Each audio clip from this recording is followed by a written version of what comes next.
Have you subscribed to the My Cladders Gladiator channel yet? You haven't? Oh my goodness. Hi everyone, my name's Kenny and I'm going to do a little talk with you today about, oh my goodness, I can't do that. Alright, g'day Gladiators, how are we? I'm Kenny, and if you want to know more about cladding, then you've come to the right place, because I'm just nuts about colour-bond cladding. Right, what I'm going to talk about today is basically from start to finish on how the process goes of installing standing seam colour-bond cladding, or even just normal colour-bond cladding, on a wall. It's simple. Well, for me it's simple because it's what we do. However, if you follow the process, then it's only the really tricky parts that you've got to slow down on and think pretty hard about. So, rightio, I just want to start, so let's get into it. When you're going to do a wall and you're going to cover it, when you've got to clad a wall in standing seam cladding, you have to look at what it is, if you need a toe mould. So the toe mould is the bottom. You can't put any sheets on before you've got a toe mould. If you do, you're a cowboy, or it's a shed and you don't want to be watching this video. So you're going to put a toe mould on. Now if it's going to go down onto tiles, you need to make sure it comes down, and you design that toe mould in a way which it sits up off the tiles. If you want to sit it down on something, then you design it to do that. Now if it's at the bottom of a wall where you've got it's up on bearers and joists, where the house is up on stumps, then you might want to wrap that toe mould up underneath and get a fixing in from underneath. Or if the toe mould is going onto a soffit because you're doing it on the second level. Now that is always going to be called the toe mould. So the toe mould is essentially the bottom of the sheet, where the sheet finishes up onto at the bottom. So when it comes to the toe mould, you need to work out how you're going to design that, and then that's that. Then you're going to have a soffit flashing or a barge flashing, which is the very, very top. So you need to work out how that's going to work. You need to be able to do that so that you can see it fixes. So that'll, if it's just a soffit, you can design that so it fixes into the batten, and you press that hard up against the soffit. Because if it's a soffit, it doesn't require waterproofing so much as per if it was a barge cap or something like that, where you've got all the elements right on it. So you design that just like drawing up any flashing. You can design that to fit so that it sits up inside of there. There's so many different ways. There's not one right way to do it. There's a lot of wrong ways to do it. However, you want to put it on first. You want to put it on before you put your sheets in. Now, if you can work out that, then you'll end up with a better result. It'll be more vermin proof, and yeah, you get a better result. So that's your bottom and that's your top. Now you can make a start from that point.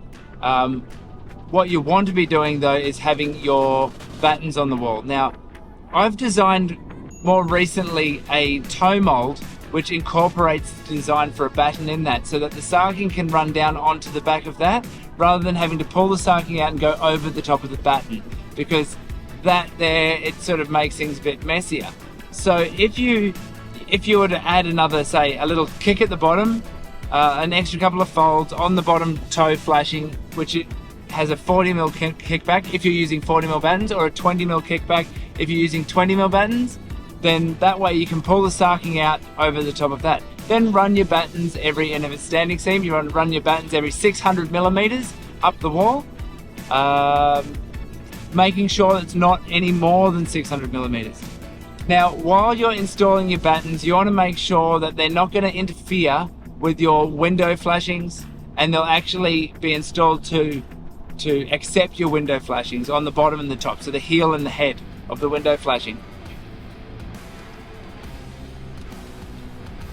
Now, so you just go through that, and you may end up having to do some batten spacings at 300 or 400mm. That's fine. The more, the merrier. You're better off being closer than being too far apart. As soon as you go over 600mm centers, you stop complying with code and you stop installing it as per the manufacturer's instructions. So just make sure when you put your battens on, the battens are all nice and level. You can use a 2400 or 2700 aluminium level, and sit that over the battens, and make sure there's no big pillowing. If there is, that's okay. You can use a packer out of that. So when you put your sheet on, as long as it doesn't smile back into the wall and it bows, it kind of, I call it, if it smiles into the wall, then you've got a chance of oil canning. If it rainbows away from the wall, then you've got less chance of oil canning. So just when you put each sheet on, just be aware of that. Now, coming to the window and the head flashing, the heel and the head. We'll start with the heel. Firstly, you want to put these two flashings on before you put any sheets on. So the bottom one will be a little bit like the Safite flashing. However, the underside of it needs to be custom designed to ensure waterproof fitment to the window that's there. Now, depending on the window that you've got, every single window is different. There's a lot of generic ones, but you need to make sure that it is designed to suit the window you're using, and make sure that you're not just relying on some silicone. So that's very important. The other thing that's important there is that where your flashing sits up underneath the window, you need to make sure that there is like a 3 degree, I like a 3 degree fall from the window out, and that you want it to step a little bit under the window, so you've got a bit of like wind protection. So you've got like a 15mm step up at the back of that heel flashing, and then the water will run off. Then on the head flashing, you'll do a similar type of a thing. However, you need to make sure that the head flashing sits below the top of the window. The reason for this is that if the head flashing sits below the top of the window, that creates your drip edge to stop water from running back underneath and going inside the top of the window. That's very, very important for waterproofing. So that there is your heel and your head. Now, you've got your toe on, you've got your Safite flashing, you've got your heel, and you've got your head. They're on, your battens are done. Now, where do you start the sheeting from? So let's pretend we have a corner and we have a window in the middle of the wall. All right, I'm going to use some of the video that I've done previously to try and explain this. You want to work out where your ribs are going to land so that you have it all sit nicely and it looks nice and symmetrical. And so if you have a corner and you're going to go around the corner with the sheets, which is very common, what you want to do is mark out where you want the ribs to be. Now, if you've got a 265 sheet, go through and do spacings at 265 to find out where you want your ribs. If it's a 320 sheet, then 320. If it's 465, 465, and so on. And that there will enable you to sort of paint a picture before ordering the material as to how you're going to lay the sheets out. So you can kind of get a picture in your head of what it's going to look like before. The other benefit of that is, if you're wanting to do one of these funky corners, right? Oh, they're really cool. These folded sheet corners, right? And believe me, it's easier than if you were to do two sheets butting into a corner, then try and put a flashing over it and try and make that look good. This is much easier. So do your layout, put your ribs, mark where your ribs are, and then you can pretty much work out where your sheet is going to be for a corner sheet. So there's two options you can do. You can either order your standing seam sheet from your supplier, whether it be Stratco, Lysart, Apex, Stramit, whoever it may be that you get that from. And you can actually order the corner pre-made. So you can put like a under and a under on one sheet, and you can then start from that sheet and run sideways from that, working to the lines that you're doing. So it's just a matter of doing some measurements, working out that where that is, and just spending a little bit of time doing the pre-design work to ensure that you get that really cool look. And then when you move on from there, then you'll want to order extra sheets and then get the extra sheets fabricated and get them folded, so you can take them back to Stratco, Lysart, or a specialist folder to fold that right in the position when you get to the next corner, your internal or external corner. Even where you've finished the wall, you can have a a standing seam sheet, slit and custom folded up to finish a wall beautifully. Now the tricky part, once you've got the corner on, say you start with the corner and you're going to come across the wall and you're going to hit the window. Now you've got your toe mold on and you've got your head mold on, and you need to wrap the sheet around under the the heel and wrap it over the head. Now this is where it gets all tricky. So is the traffic up here. It's where the traffic gets tricky.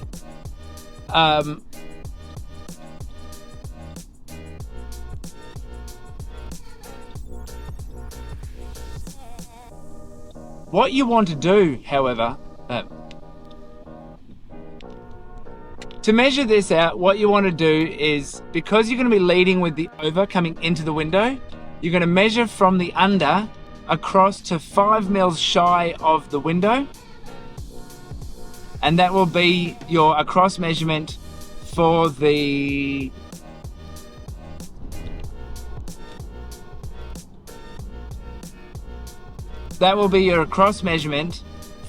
heel, where the sheet comes out to the heel. So if you measure from where the bottom of the sheet is up to that point, up to the underside of the heel, you're going to measure 5 mil less than the underside of the heel. That gives you your height, and that's your width. Now, the next tricky one is where it cuts over the top of the head. So now what you want to do is measure from the under across to the edge of the over. Oh, sorry. You want to cut from... You want to measure from the under across to the side of the head. Now that is your top side cut measurement. Then you want to measure from the ground, from where the bottom of the sheet is going to be, up to the head, and then add 3 millimeters. Then you want to, from that top mark, you want to subtract 7 millimeters, and that gives you the straight line cut. And then you want to cut that from the bottom of that measurement, the lowest of those two measurements. You want to cut that on a 45-degree rake back to that lower width measurement, and that is basically how you cut out around a window. When you get to then you continue sheeting the bottom and sheeting the top, making sure that you line up the sheets so that they don't creep, because they can quite easily creep when going over the top of the windows and under the windows. If you don't have a window, just keep flying through. Or if it's a door, for example, same sort of situation. If it's a door, then you'll just go across the top and then come down. Now when you get to the following side of the window or the door, it's basically doing the same thing and transitioning those measurements, measuring your across so that it sits in the same way as the first window flashing, first sheet that you put on. Then you put that on and you continue through to the end, and you finish the end, how would I put it? You finish the end however it requires. So if you're finishing up against brickwork, you might want to finish, you might put a receiver channel in there, kind of like a soffit channel, allowing your sheet to go in there, and then you put like a box section. Then you put a box section back in there to square it all off and finish it all up, and that way it gives you the ability to seal it in there really well.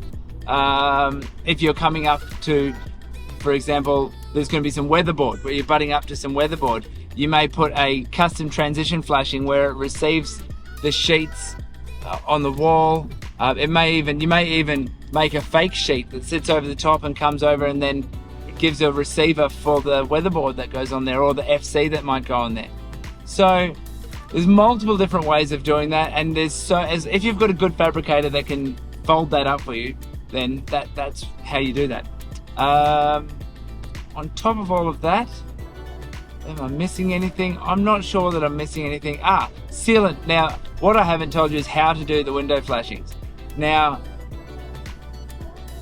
we do it as a two-part system where we put one on over the top of the sheet, seal it all on, and put another piece back over the top of that. And we're continually evolving. Now, if you watch the DIY video, you will find that I show how to do those under flashings and over flashings on that one there, and that's a bit of a guide that you can work from. We've evolved a little bit further from that, but that there still works really well, and I don't get water I do not have water coming in my wall at home. So I think we're just about it. That's the basics of it. Now there's always going to be more complexities. There's always going to be challenges on how do we transition like to a barge, or how do we transition to another way and make it all look good. Well, that there is something that I can assist you with if you ask and put it in the questions. However, just use your creativity and know that there's so many things that can be made in a flashing. If you draw it, send it to your flashing fabricator, and if they can make it, they'll make it for you. So on that note, it's been fantastic giving you this quick rundown on how to clad walls. I'm going to go drop this machine off that I'm towing, and